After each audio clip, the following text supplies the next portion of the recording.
जर्जर भवन, छतों से टपकता हुआ पानी, दीवारों में गहरी दरारें, हर समय यही खतरा कि कहीं कोई हादसा न हो जाए।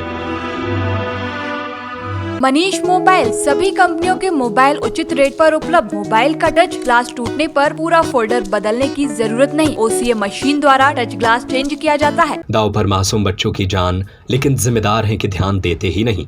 ये तस्वीर उस बदहाल स्कूल की है जहां तिरपाल के सहारे मासूम बच्चों की पढ़ाई हो रही है। हद तो ये है कि साल भर पहले ही स्कूल की छत का हिस्सा गिर गया था, लेकिन आज भी हालात जस के तस बने हुए हैं। मामला सिवनी जिले का है, जहां घनसौर के संकुल भिलाई अंतर्गत उन्नयन स्कूल हिरणभाटा में शिक्षा व्यवस्था की बदहाल तस्वीर सामने आई। हादसे का अंदेशा बना रहने से मासूम बच्चों की जान खतरे में रहती है, लेकिन इसी तरह से बच्चे पढ़ने को मजबूर हैं। यहाँ सबसे बड़ा सवाल ये है कि क्या शिक्षा विभाग किसी हादसे के इंतजार में है? समय रहते कोई ठोस कदम क्यों नहीं उठाया जा रहा है? जानकारी के मुताबिक स्कूल भवन पूरी तरह जर्जर हो चुका है। कई जगहों से छत टपक रहा है, दीवारों में गहरी दरारें हैं। बारिश से बचाने कक्षाओं में तिरपाल लगाकर पढ़ाई कराई जा रही है। बताया गया कि पिछले साल स्कूल के छत का एक हिस्सा भर कर गिर गया था। उस समय करीब 12 बच्चे बाल बच गए थे। घटना के बाद प्रशासनिक अधिकारियों ने मौके का निरीक्षण कर जल्द कार्रवाई का आश्वासन दिया था, लेकिन हैरानी की बात यह है कि 1 साल बीत जाने के बाद भी न तो भवन की मरम्मत कराई गई, न ही नए भवन के निर्माण की दिशा में कोई ठोस कदम उठाया गया। ग्रामीणों का कहना है कि शिक्षा विभाग की लापरवाही का खामियाजा मासूम बच्चों को भुगतना पड़ रहा है। उन्होंने कहा कि समय रहते उचित व्यवस्था नहीं की गई तो कभी भी बड़ा हादसा हो सकता है। मामले में बीआरसीसी कमलेश कुमार बघेल का कहना है कि संबंधित संस्था प्रमुख को कक्षाएं लगाने की वैकल्पिक व्यवस्था करने की बात कही गई है। किसी प्राइवेट जगह पर पढ़ाई कराने की बात कही गई है। देखने वाली बात होती है कि आखिर इस समस्या को कब तक दूर किया जाता है। घर से बना के ला रहे हैं। तो वहाँ पे तो पूरी गिर रही है। गिरने के उसमें है? हाँ। पूरा खराब है? पूरा खराब है। तो अभी बच्चों के लिए खाना कहाँ से? घर से बना के। घर से बना के। अभी पिछले साल देखा कि वो एक हादसा हुआ जो स्कूल का छत गिर गया था, तो उसमें गनीमत रही कि बच्चे बच गए उसमें। फिर उसके बाद अभी 1 साल के अंदर माँ साहब लोग भी काफ़ी मांग कर रहे हैं और गांव के भी मांग कर रहे हैं कि स्कूल की मरम्मत हो या कोई नए भवन यहाँ मतलब बनाई जाए। तो अभी पिछले 1 साल से तो अभी कुछ भी नहीं, ऐसा नहीं हुआ है। तो वो अभी मजबूरी है कि बच्चे फिर से एक मंच में पढ़ रहे हैं, तो यहाँ भी इसकी स्थिति भी ठीक ठाक नहीं है। हाँ। तो अब इसका क्या उपाय समझ में नहीं आता है। अच्छा, इस पर पंचायत भी नहीं सुनी आपकी कोई? नहीं, पंचायत से कुछ नहीं बोलने। अभी शिक्षक खुद अपने से पन्नी लाके जो है पढ़ा रहे हैं। हाँ। मेरा नाम जुमरा लाल है। जैसा कि आप देख रहे हैं बच्चे इस हालत में बैठ रहे हैं। जी हाँ।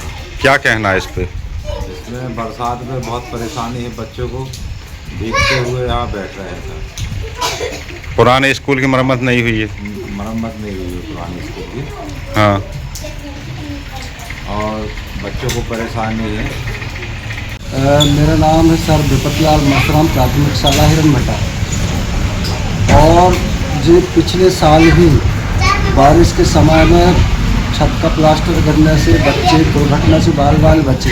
इसकी सुनवाई मौखिक से लगाकर लिखित तक मैं बीआरसी, एसडीएम, तहसीलदार सबको, इंजीनियर को भी दे चुका हूँ, लेकिन अभी तक कोई इसकी जानकारी या निराकरण नहीं हुआ है। इसलिए मजबूरी से बच्चों को इस हालत में बैठाना पड़ रहा है। अच्छा, पिछले वर्ष जो एडीएम साहब भी आए थे जब इसकी छत गिरी थी स्कूल की, जी। तो क्या कहना रहा उनका? उनका जी कहना रहा कि रंगमंच में आप शाला का संचालन करें, स्कूल की व्यवस्था हम देखते हैं बनवाने के लिए, अब जो आगे से कार्रवाई करें जी बोल के गए हैं सर। आपके विभाग ने क्या किया अभी तक? हमारे विभाग से अभी तक इसका कोई निराकरण, कोई जानकारी नहीं है सर मेरे पास। तो अभी कैसा कर रहे हैं यहाँ पे हालत की स्कूल में? इसमें अब रंगमंच को बना के पन्नी लगा के, बारिश बहुत ज़्यादा हो रही है, बच्चों को इस हालत में बैठाना पड़ रहा है। सर ये प्राथमिक शाला हिरणभाटा है जो जनशिक्षा केंद्र भिलाई के अंतर्गत आती है। विगत सत्र में वहाँ के भवन जो है तो जीर्ण स्थिति के कारण विगत सत्र में वहाँ पर कोई शासकीय अतिरिक्त भवन नहीं होने के कारण जो रंगमंच है वहाँ पर कक्षा लगाने के आदेश संबंधित प्रधान पाठक को दिए गए थे। क्योंकि रंगमंच में आसपास जो है उसमें दीवार नहीं होती है, तो आसपास जो है उसमें वैकल्पिक व्यवस्था कराते हुए अध्यापन कार्य कराने के निर्देश दिए गए थे। उन्हें संस्था प्रमुख को ये कहा गया है कि अतिवृष्टि होती है वहाँ पर किसी प्राइवेट घर में कक्षाओं का संचालन किया जाए, ऐसी वैकल्पिक व्यवस्था संबंधित प्रधान पाठक बताई गई है।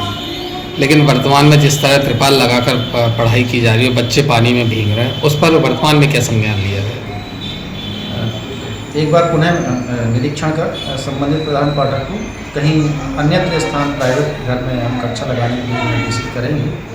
मनीष मोबाइल सभी कंपनियों के मोबाइल उचित रेट पर उपलब्ध। बजाज एवं HDB से फाइनेंस सुविधा, mobile repairing parts wholesale rate पर। मोबाइल का टच ग्लास टूटने पर पूरा फोल्डर बदलने की जरूरत नहीं, OCA मशीन द्वारा टच ग्लास चेंज किया जाता है। हमारा पता है नगर निगम मार्केट, आर्य समाज स्कूल के सामने, सागर, मध्य प्रदेश। हमारा नंबर है 9993706839 8770069788।